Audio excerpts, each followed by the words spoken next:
Yo, what's up, NG fam? Welcome back to the Masters franchise here on NBA 2K11. And you can see we're in April, which means the playoffs is here. And we're not in it, but we made a lot of improvement this year. We're satisfied with where we landed because it was way better than the previous season. And first, we're going to check out what's been going on in the D League. Yes, I said the D League, not the G League, because back in 2K11, it was the D League. So like I just stated, our affiliate team is the Maine Red Claws. They finished 22-8 and didn't make the playoffs either. And the Iowa Energy squad had the best record in the East. They went 30-21, and the Toros out of the West had the best record overall with a 35-16 finish.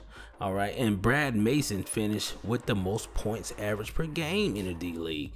He averaged 24 points per game, but his team will not be in the playoffs, unfortunately. And the two guys that we're trying to develop on our squad, they performed pretty good in their first season, with Elias Buckley finishing with 9.7 points per game and Ethan McPherson finishing with 3.2 points per game. So now we're going to jump into the D League playoffs. And after the first round, you had the Toros and the Skyforce advance, and they'll face off in the second. And the Iowa Energy and the Utah Flash advance as well, and they'll face off in the second round. And fast forwarding to the championship game, you got the Iowa Energy facing the Austin Toros. So it played out just like everyone thought.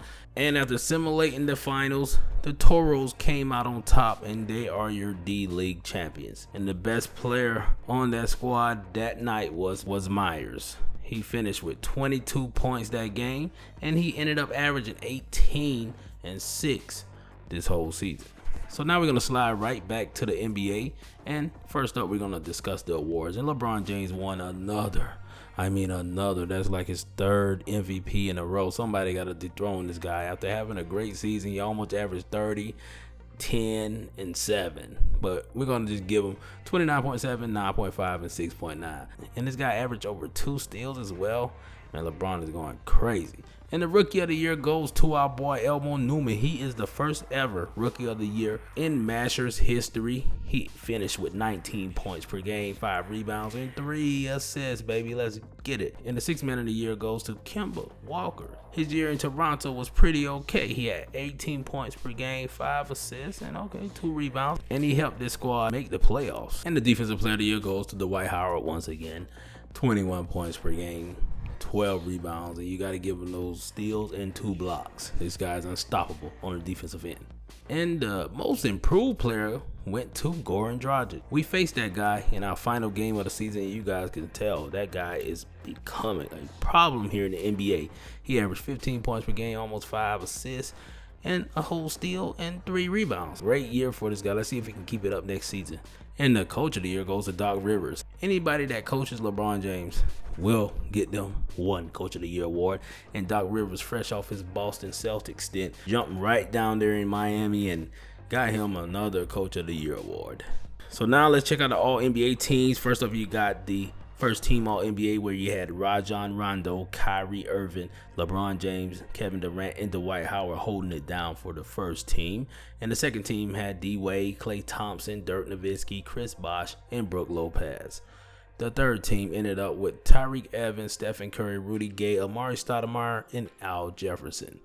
And now we're sliding to the all-defensive team, and Rondo is on this list as well, along with D-Wade, LeBron, Josh Smith, and Dwight Howard. The second team all-defensive goes to Tyreke Evans, Evan Turner, Kawhi Leonard, Anthony Randolph, and Brook Lopez. And now to the all-rookie first team. Elmo Newman leads the squad, followed by Derek Christie, who was traded, and Willie Horsley, Jeffrey McMillan, and Justin Battle. And the second team all-rookie goes to Bokim Parks, Jalen Fox, Willis Pierce, Gabe Kelly, and Carlos Chavez. And now we're going to jump into just what you guys been waiting on, the playoffs, baby. And in the first round, we got some interesting matchups. You got the Lakers going up against the Mavericks. That's a 1 versus 8 matchup. And then you got the Houston Rockets facing the Sacramento Kings in the 4 and 5 matchup in the West.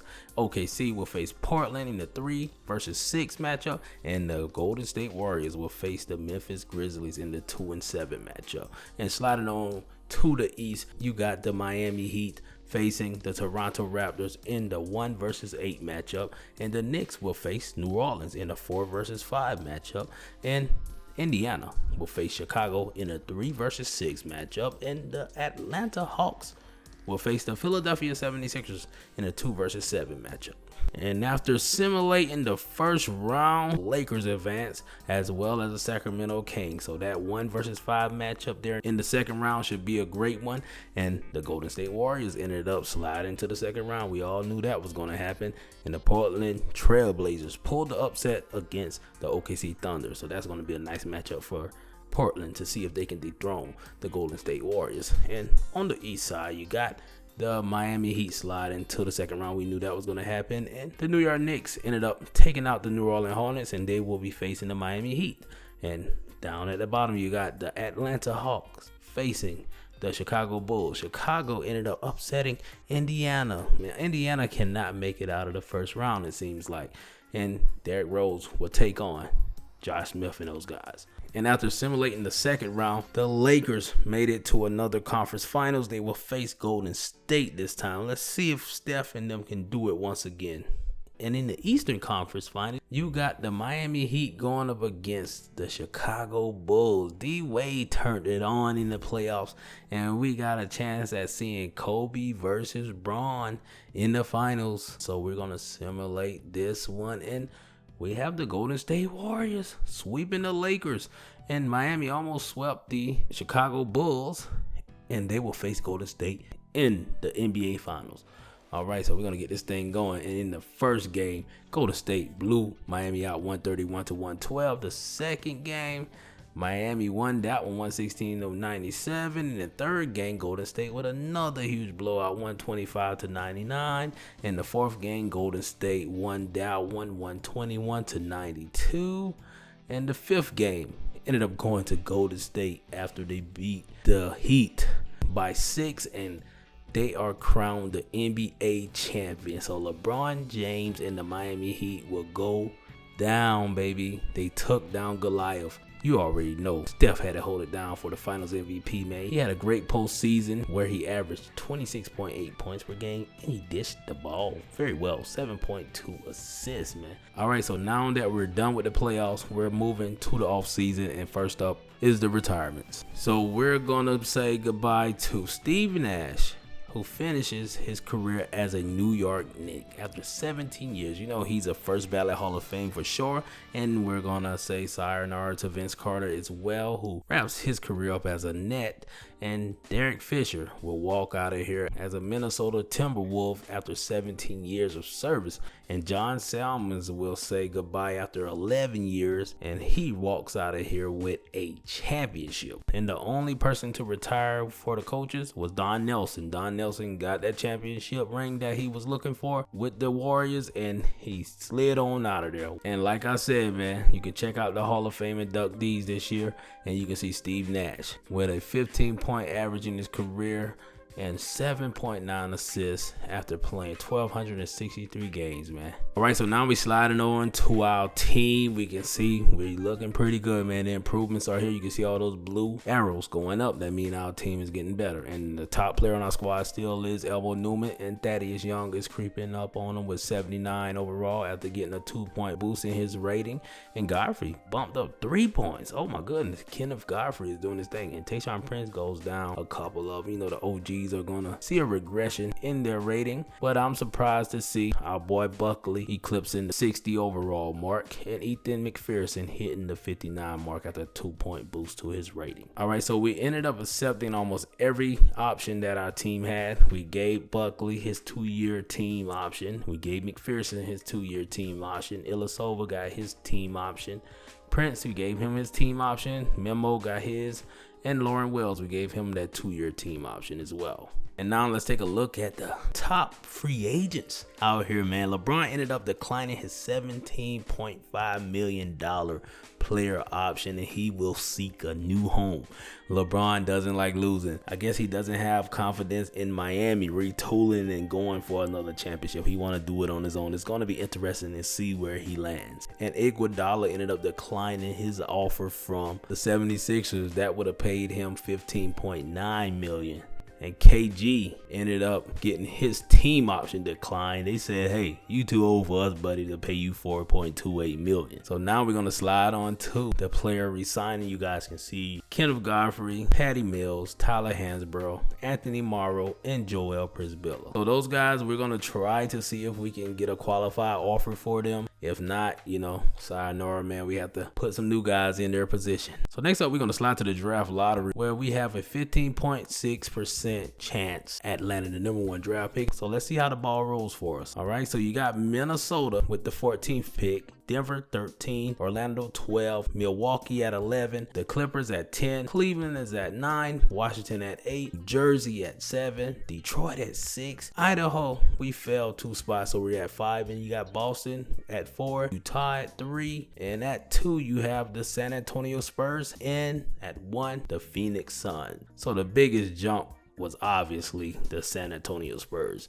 These guys have the #2 pick, bro. We're not worried about that because we have 2 picks in the first round. We have the 5th pick and the 22nd pick. We have enough picks to trade down or trade for a first rounder next year, depending on how our luck is in this year's draft. All right, so speaking of trading, we ended up offering up our first round pick in this year's draft that we received from the Pacers. That's the 22nd pick you guys saw, and we're going to give up Lauren Wells. Lauren Wells will be traded for Hasheem Thabeet because we're trying to get some better big men to stop those guys in the West. And we're also going to be able to get back a first round draft pick from the Grizzlies, which I believe is their 19th pick.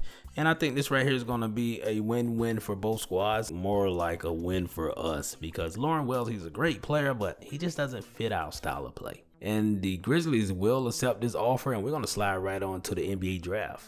And you already know, first on the clock, you got the Suns, and let's see who they will end up selecting. So the Suns went with a point guard in Glenn Miles, so that'll be interesting to see what they're going to do with Goran Dragic. And the Spurs ended up taking a shooting guard from Texas. And Alfonso Owens, another shooting guard, goes to the Jazz. And Hoffman, the power forward, goes to the Boston Celtics. And check out the Spurs trying to offer us Randy Riley for our 5th pick. We're not going for that. We're going to nicely decline this one.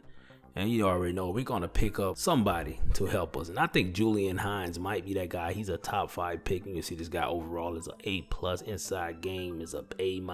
Athleticism is what I like. A+. Outside game, he can shoot it. This guy can do almost anything. So we're going to end up taking him, a 6'6" guy. All right, Kenneth Godfrey, you might be out of a job, buddy. So we're going to select my boy Julian Hines, and he's from Wyoming, not too far from us, baby, so he won't get homesick. And the Pistons ended up taking a shooting guard as well in Morales. A lot of shooting guards going off the board this year. This must be a shooting guard draft, and Paxson goes to the Nets, and Bradshaw goes to the Wizards, another shooting guard. They're going crazy with these guards. And the first center off the board is Mercer going to the Cavaliers. And another trade. They want to take my boy Elmore Newman from us. He want to give us Chris Kaman in a #10 pick. You crazy. So they're going to end up taking Jeffrey Tate, a point guard from Iowa. And Hollins, another shooting guard, goes to the Bucks. And the Magic took one of our players from Texas Southern in Grant Vilma. All right, I like that. And Hayden Augustine. It doesn't say Texas Southern here, but he's a Texas Southern alum as well. He's going to the Nuggets. And Noel Ingram, another point guard, heads to the Minnesota Timberwolves. And we're going to fast forward to our next pick. And we have Antonis on the board. Pop Disney. We're going with my boy Devin Chapman, another Texas Southern alumni. We're going to draft him, and he's going to come off the board there at 19.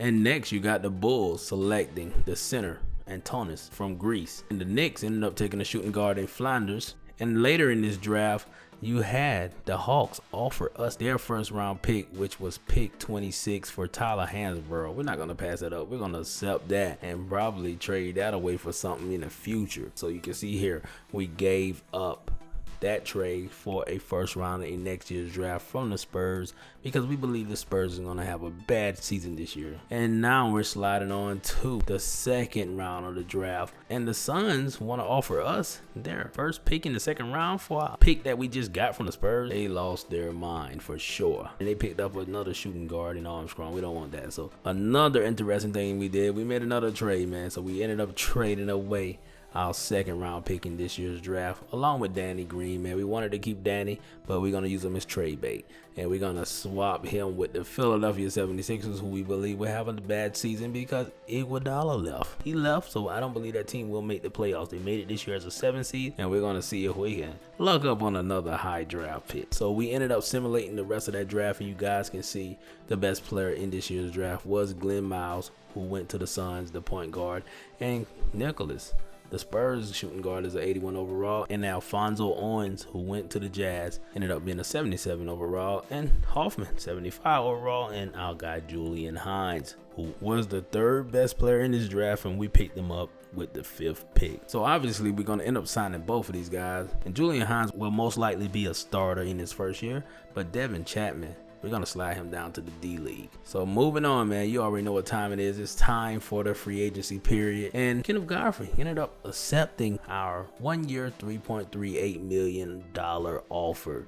But he still has the option to sign with another team if the offer is higher. So we're going to jump right into the free agency period. And you can see we have 2 slots left on our squad. And our salary cap was $60.65 million. And we have cap room of $20.66. So we can sign some players that will change our franchise for the better. So after the free agency period, you guys can see the transactions here. And we signed a big man, baby. Hassan Whiteside. We gave the young guy a 5-year deal worth $73.5 million.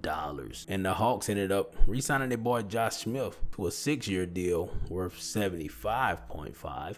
And we ended up taking a veteran, baby. We got Rashard Lewis on a 1-year deal worth $3.92 million. And you guys remember the 76ers gave up KG because he wasn't worth $4 million. So what we did, we gave him 1.9 for 1 year. And you guys know we had to upgrade our shooters. We got JJ Redick, man. We gave up Michael Redd and Danny Green, but JJ Redick is probably better than both of those guys combined right now in this moment. And the Cavaliers signed Andre Iguodala to a 5-year deal worth $91.32 million. All right, so in the Magic ended up signing Lou Williams to a 3-year deal worth $26 million. And the Pistons signed Brandon Jennings to a 5-year, $84 million deal. And the 76ers picked up Kyrie Irving for 5 years, $84 million. And the Magic signed another guard in Jeff Teague to a 3-year, $30 million deal. And New Jersey signed the best player that was available, and this is probably going to change their franchise forever. They got LeBron James on a 5-year, $118 million deal, which was more than his player option that the Miami Heat offered him. And the Cavaliers ended up signing Terrence Williams to a 4-year deal worth $38 million. And the Pistons got Raymond Felton for 3 years worth $27 million. And the Timberwolves signed Chase Budinger. Keep your eye on that one as well. They signed him to a 3-year deal worth $22 million. And the Spurs re-signed their guy DeJuan Blair to a 4-year deal worth $45 million. And the Jazz picked up Johnny Flynn, 5 years, $84 million. And the Magic got Tony Douglas, 3 years, $22 million. And that wrapped up the NBA free agency. That was a crazy one, bro. Season 4 is gonna be a season for the Bucks, man. So let's check out our roster. I'm excited about our roster. The best player on our team is my boy Elmo Newman for sure. Then we got Thaddeus Young right there. Then we got Julian Hines. And check out Rashard Lewis. Got him there as well. And KG at power forward, gonna probably come off the bench to help us, and that's gonna be a huge boost. And we got Hassan Whiteside, he's coming into himself, and JJ Redick right there, the shooter, and Tayshaun Prince still got some juice left. We're gonna squeeze it out of him, and there goes the beat. He's gonna help us out as well. We still got Okur, we still got Ilyasova, and my boy Devin Chapman. McPherson is there, and Buckley. You guys let me know how you feel about our roster. And you guys noticed that you didn't see Kenneth Godfrey because he ended up accepting a 1-year deal with the Bulls. The deal was worth more than ours. It was a 1-year deal worth $5.5 million. Like I said before, he could take another offer if they offer him more, and he will back up Derrick Rose. So you can't hate on the boy. You can't hate on the boy. We just want to see Texas Southern players excel in the league. When they got an opportunity, take it. Take it, bro. And we're going to keep our eye on those other players that came from Texas Southern as well. But you already know what time it is, man. Next time you guys see us, we're going to be jumping into season 4, man. this is probably the season that we make it to the playoffs for the first time. We're going to try to make some noise. But it's your boy McGruff, and you already know I appreciate you guys for watching this video. Hit that like button, that notification bell, and subscribe to the channel, man. I'm out of here. 1.